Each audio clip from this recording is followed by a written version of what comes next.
Hello and welcome to i24 News Sports Daily Magazine with all the latest scores and stories from around the world. No time to spend as a lot of action is on the way, and these are the headlines. Congratulations, Bayern Munich. The team from Bavaria clinches the quickest ever Bundesliga title. Now they can focus on the German Cup and the Champions League. No time for Clasico agony for Real Madrid. There's midweek action tonight in Spain. The Merengues will play in Seville. Leaders Atletico Madrid will host Granada. Leading sports figures make big money from advertisements. The big brands look for famous people and are willing to pay a lot for their services.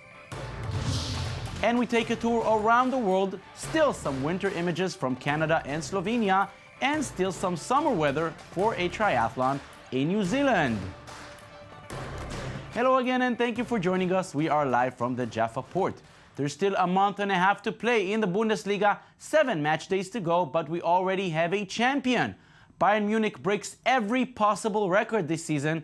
One more was broken last night as the Bavarian Giants became the first team in Bundesliga history to clinch the title as early as March. The 19th consecutive victory against Hertha Berlin led the way to celebrations. Now they can focus on their next assignment, becoming the first team ever to win 2 successive trebles, Oribam reports. March 25th, 2014. This is the day that Bayern Munich cemented its legacy as the world's greatest football team. The Bavarian super club was on a mission, clinching a 24th German league title in a record time, becoming the first team to win the championship in the month of March. After missing an opportunity to secure the title 3 days earlier in Mainz, Bayern was not going to miss again, this time in Berlin against Hertha. 6 minutes into the match, Toni Kroos gave Bayern the quick lead. 7 minutes later, Mario Götze doubled the lead for the Reds, and the championship was just a matter of time. Meanwhile in Munich, many jolly fans were sitting in local pubs, watching the match and supporting Bayern from a distance. The score at halftime was 2-0 for Bayern, but it was Hertha that went on the scoreboard in the 66th minute with a Gustavo Adrian Ramos penalty. Despite the goal, Bayern's control of the game was never in question, and in the 79th minute, Frank Ribéry chipped the ball over the Berlin defense, securing the 3-1 lead.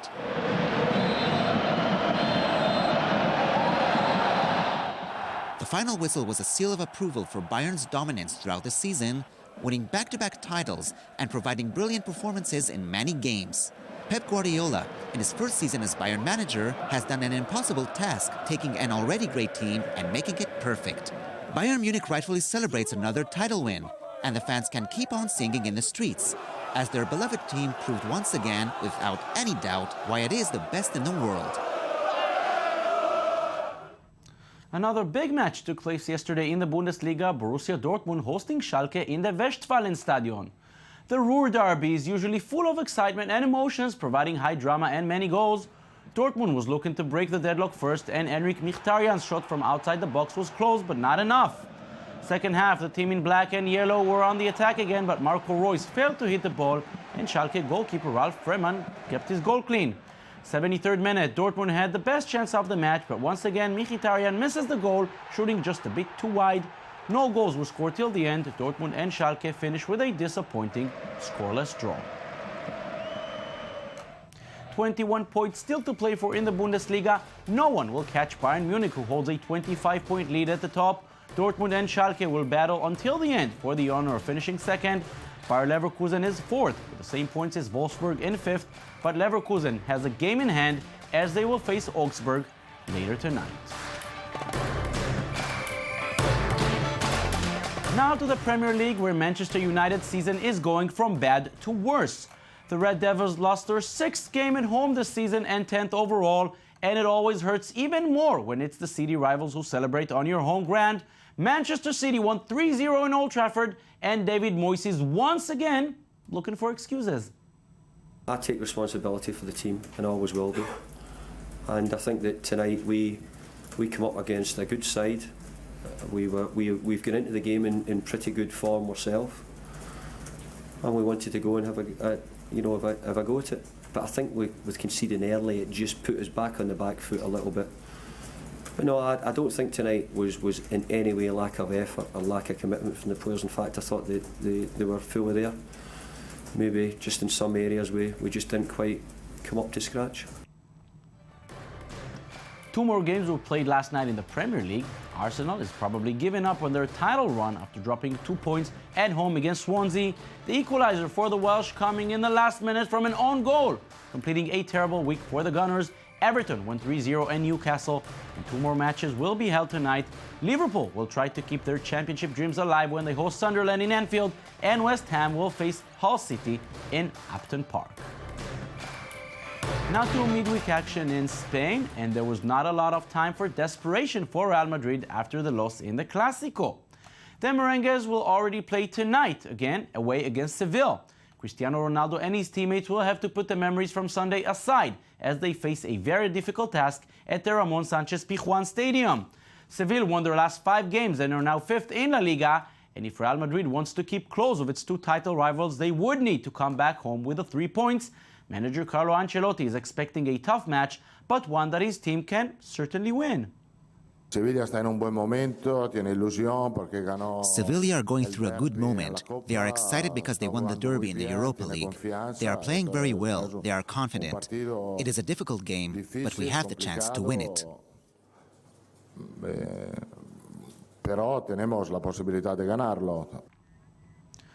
Ancelotti and his team are currently 2nd in the league. When they look up, they see their city rivals Atletico.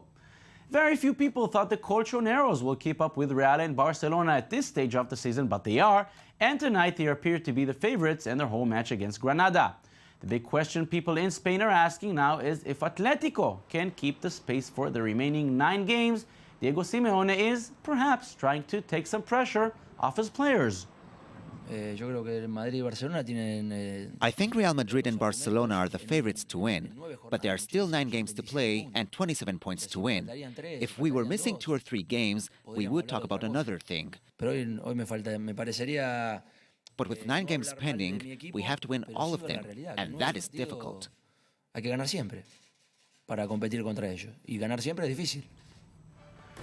And after winning the Clasico, Barcelona returns home to the Camp Nou to face Celta Vigo. 2 matches already played last night. Espanyol wins 2-1 in Malaga, and Athletic Bilbao, currently in 4th place, ended their game at Elche in a scoreless draw. Big brands like Nike and Adidas, for example, look for the big names in sports to be their presenters, paying big money for their image and popularity. When they're successful on the court or on the track, then everybody is happy, but it's a risky business. One wrong play, or even worse, a PR mistake, and you will be kicked out in no time. Lise Barenboim with the story. Can we get a Pepsi? You'll have to play us. You know who we are? Do you know who we are? It seems that athletes nowadays have become walking billboards. A recent example is Pelé, who made a promotional World Cup tour through 90 countries on behalf of Coca-Cola. The American beverage company, which has been partnering with FIFA since 1974, hammered home its marketing discourse for the 2014 World Cup as happiness in a bottle. In an everlasting need for new customers, advertising brands choose athletes for their positive image and for qualities like good physique, dynamism, and team spirit. In the 1990s, tennis players were a popular choice, but nowadays football and rugby players are among the advertising leaders. One example is Sebastian Chabal, whose masculine look is perfect for men's fragrances and car brands. If athletes are traditionally used to sell sports equipment, today they can sell anything. The greatest advertisement specialist these days is David Beckham, who knows how to gain profit from his name alone. An ethical issue is sponsorship rewarding when remunerating athletes. In case of victory, the athlete wears the colors of his or her sponsor and increases its reputation. Brands compete for creativity when staging champions. The common point to all these ads is usually humor and self-deprecation. For instance, Barcelona star Leo Messi has agreed to be mistaken for a singer by the mother of a fan in a supermarket. ¿Tú eres el cantante este, el de... ¿No? ¿No? ¡Ah, no! Eres John Harrison, el de la serie de vampiros. No? While French tennis star Jo-Wilfried Tsonga promotes chocolate bars with lots of passion, Ah, je vois que vous avez un... Un peu de gâteau? Il est délicieux. Non merci, c'est un peu trop pour moi. Je crois que je préférerais le... Un biscuit? Spanish striker Fernando Torres does not hesitate to hang up his boots and get in the kitchen. Perfect, with Samsung. Another winning strategy is to gather stars in order to create a buzz, an advertising gimmick which is done time and time again. Cissé, Kaká, Zidane, Beckham, Defoe, Can, Nesta, Beckenbauer. The most recent memorable advertising campaign for sports fans remains the commercial which puts two megastars on an airplane, Leo Messi and Kobe Bryant.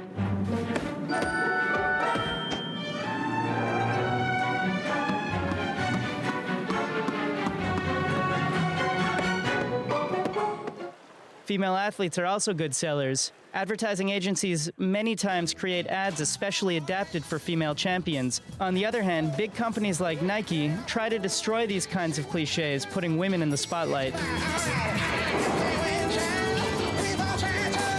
Honey, where's my shoe?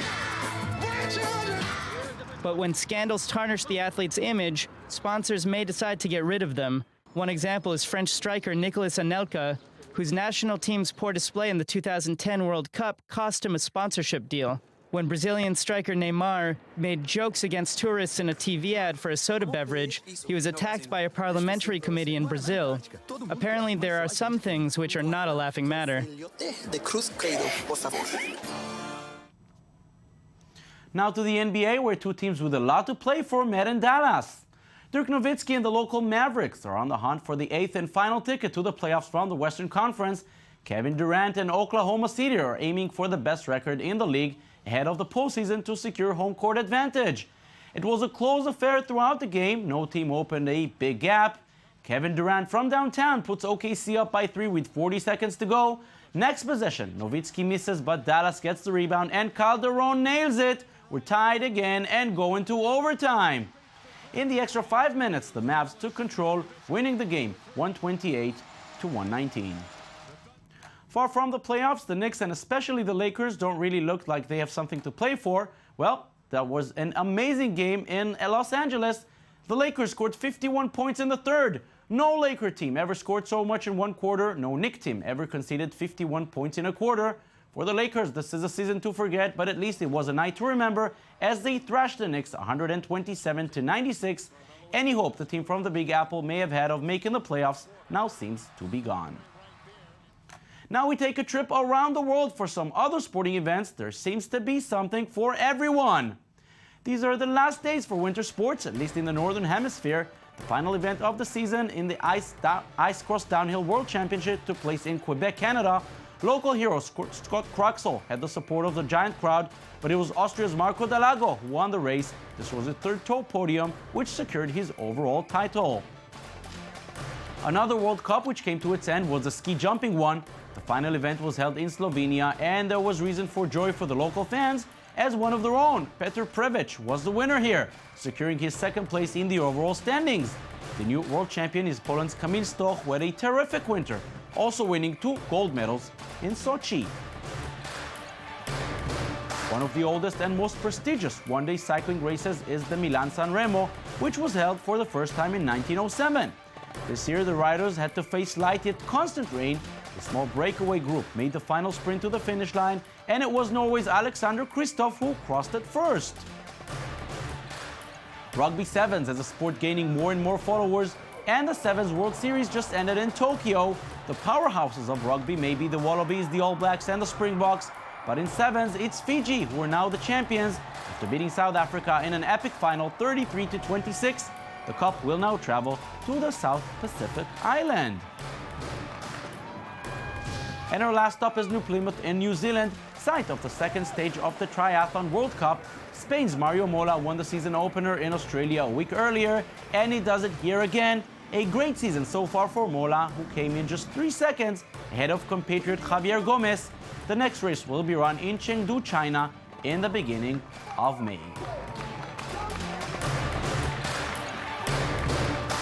And we'll finish our show today with a unique kind of celebration coming from the Estonian League.